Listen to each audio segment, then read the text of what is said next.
Сәлеметсіздер ме оқушылар? Бүгін біз 5 сынып оқушыларына қазақ тілі пәні бойынша 9 тақырыпты өтетін боламыз. Оқушылар, ең алдымен менің YouTube каналыма тіркеліп, лайк басып, пікір жазуды ұмытпаңыз. Келесі сабақты жіберіп алмаңыз. Оқушылар, бүгін біз сұлулық сыны деген тақырыппен танысамыз. Буын және оның түрлері. Біз бұл сабақта буын және оның түрлерімен, Леонардо да Винчидің Джоконда картинасымен, Қыз жібек жырындағы жібектің сыртқы келбетімен, Қыз жібек фильмі туралы мәліметтермен танысамыз. Бірінші тапсырма. Мәтінді мұқият оқыңыздар. Итальяндық ұлы суретші Леонардо да Винчидің атақты туындыларының бірі Мона Лиза. Оны Джоконда деп те атайды. Бұл майлы бояу мен ағаш тақтайда салынған картина. Көлемі бар болғаны 77-53 сантиметр. Байқасаңдар, Мона Лизаның қасы жоқ. Бұл ерекшелік суреттегі сұлудың маңдайын жазық етіп көрсетіп, адамға ерекше әсер етеді. Суретшінің ай жүзді аруды неге қастан жұрдай еткені ұлы картинаның мың құпиясының бірі. Қылқалам әрлеген келбеті әлемді тамсандырған бұл сұлу қыз кім? Бір нұсқа бойынша бұл флоренциялық бай саудагер Франческо дель Джоконданың әйелі. Бірақ қазір ғалымдар бұл нұсқаны теріске шығаруда. Олар суретшінің хаттарын зерттеп, бұл картина Леонардо да Винчидің Флоренциядан марқұм анасын кескіндеген. Сондай-ақ суретшінің көмекшісі болған Салай сұлу дегенде болжам бар. Ал соңғы нұсқа тіптен қызық. Бұл Леонардо да Винчидің автопортреті. Дарын иесі өздігінен қарама қайшылықты әйел бейнесі арқылы паш етпек болғанмыз. Бұл еңбекке қарағанда алдында картина емес, тірі адам отырғандай күй кешесің. Жанарында ұшқын бар. Мұрнында, аузында, қолдарында бәрінде жан бар сияқты, жүрегі соғып тұрғандай. Бір сөзбен айтқанда суретші суретке жан бітіргендей. Осылайша Джоконданың жұмбақ күлкісінің сырын әлі ешкім аша алмай келеді. Бір қарағанда күлімсіреп отырған сияқты, енді бір қарағанда мұңға батқандай болып көрінеді. Шеберлік деген осы. Леонардо бұл суретті салуға жарты өмірін арнаған деседі. Қайда барса да тастамай алып жүрген.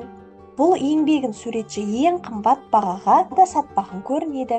Өмірден өтерінің алдында көмекшісі Салайға аманат етіп тапсырып кетеді. Әлемдегі ең танымал көркем сурет Джоконда Лувр мұражайында сақтаулы тұр. 1960 жылы картина оқ өтпейтін әйнекпен қапталды. Түсіндірме сөздік, әрлеу, бояу, көркейту, аманат сақтау үшін немесе екінші бір адамға табыс ету үшін берілген зат. Бірдің тапсырмасы. Жауаптарға сұрақ құрастырыңдар. Оқушылар, бізде 7 жауап берілген. Бірігіп осыған сұрақ құрастырайық. Ол кім? Танымал Мона Лиза картинасы не деп аталады? Суреттің өзіндік құпиясы қандай? Суреттегі әйел туралы қандай болжам бар? Суретші шеберлігін қайдан байқауға болады? Суретші бұл еңбегіне қанша уақыт жұмсады? Құпияға толы танымал еңбек қай жерде сақталған? Бірдің тапсырмасы. Қарамен берілген сөздердің мағынасын екінші бағаннан табыңдар. Суретте Мона Лизаның қасы жоқ. Бұл картинаның мың құпиясының бірі. Жердегі мың сөзі көптеген мағынада қолданылып тұр. Джоконданың жұмбақ күлкісінің сыры әлі ешкімге белгісіз. Бұл жердегі сыры сөзі құпиясы мағынасында қолданылып тұр. Леонардо суретке жарты өмірін арнаған. Жарты өмірін ұзақ уақыт салған деген мағынада қолданылып тұр. Келесі, Б тапсырмасы. Бірге талқылайық. Бір нұсқаны таңдаңдар, немесе өз нұсқаңды ұсыныңдар, жауаптарыңды дәлелдеңдер. Мәтіндегі негізгі ой қандай? Біз екінші нұсқа Мона Лиза құпиясы мол туынды. Мона Лиза құпиясы мол туынды нұсқасын таңдаймыз. Мона Лиза құпиясы мол туынды. Мәтінде Мона Лиза картинасының қалай салынғаны, суретшінің еңбегі туралы баяндалады. Қазіргі таңда мұражайда сақталғаны көптеген құпияларының сырын ашады. Буын және оның түрлері. Оқушылар, ережені мұқият тыңдап, жаттап алыңыздар. Буын дегеніміз бір немесе бірнеше дыбыстан құралған бөлшек. Мысалы, ана, өнер, қолғап. Буын болу үшін құрамында дауысты дыбыс болу керек. Бір дауысты дыбыс жеке тұрып буын құрайды. Дауыссыз дыбыстар жеке тұрып буын құрай алмайды. Сөзде неше дауысты дыбыс болса, сонша буын болады. Қазақ тілінде сөздің басындағы буын ғана дауысты дыбыстан басталады. Қазақ тілінде буынның 3 түрі бар: ашық буын, тұйық буын, бітеу буын. Ашық буын жалғыз дауысты дыбыстан тұратын немесе дауыссыз дыбыстан басталып, дауысты дыбысқа аяқталатын буын. Апа, оқы, оқушы, жеті. Осы жерден оқушылар апа сөзін талдай кетсек, жалғыз тұрған дауысты дыбысты біз жалаң буын деп те атаймыз, ашық буын деп те атаймыз. Яғни а буыны жалаң буын, па ашық буын. Дауыссыз дыбыстан басталып, дауысты дыбысқа аяқталып тұр.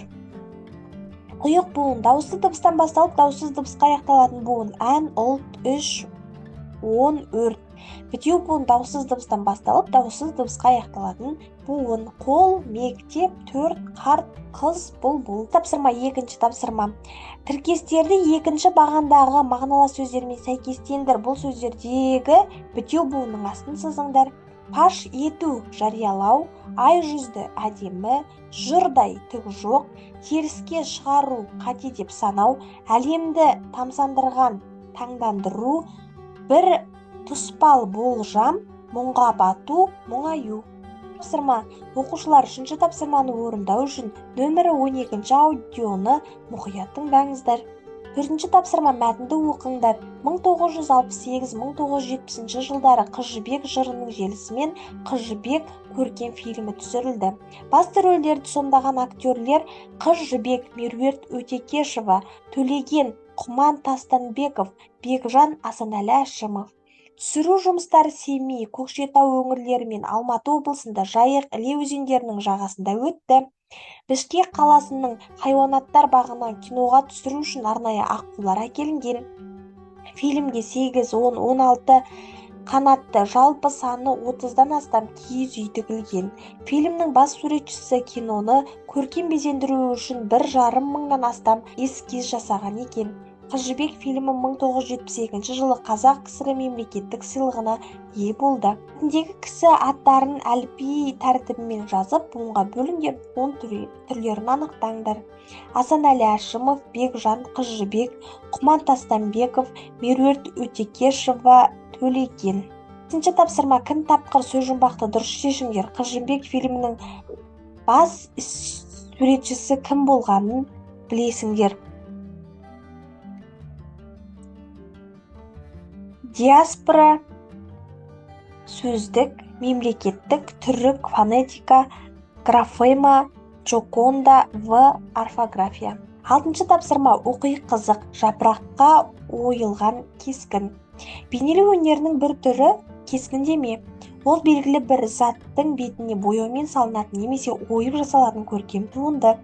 Ирандық Омид Асади есімді суретші пышақ пен инені пайдаланып, жапырақтардан әдемі туындылар жасайды екен. Кепкен нәзік жапырақтарды ойып, адамның ойына келе бермейтін көркем туындыны жасау үшін үлкен шыдамдылық керек. Мәтіннен бітеу буыннан ғана тұратын сөздерді тауып жазыңдар. Бір заттың көркем пен кепкен бермейтін. 7-ші тапсырма, нақыл сөзді оқып, мағынасын түсіндіріңдер. Сөздердегі буын түрлерін анықтаңдар. Сұлулық деген жарық қой, дүние тозса тозбайтын. Сөздердегі буын түрлерін анықтадық. Сау болыңыздар.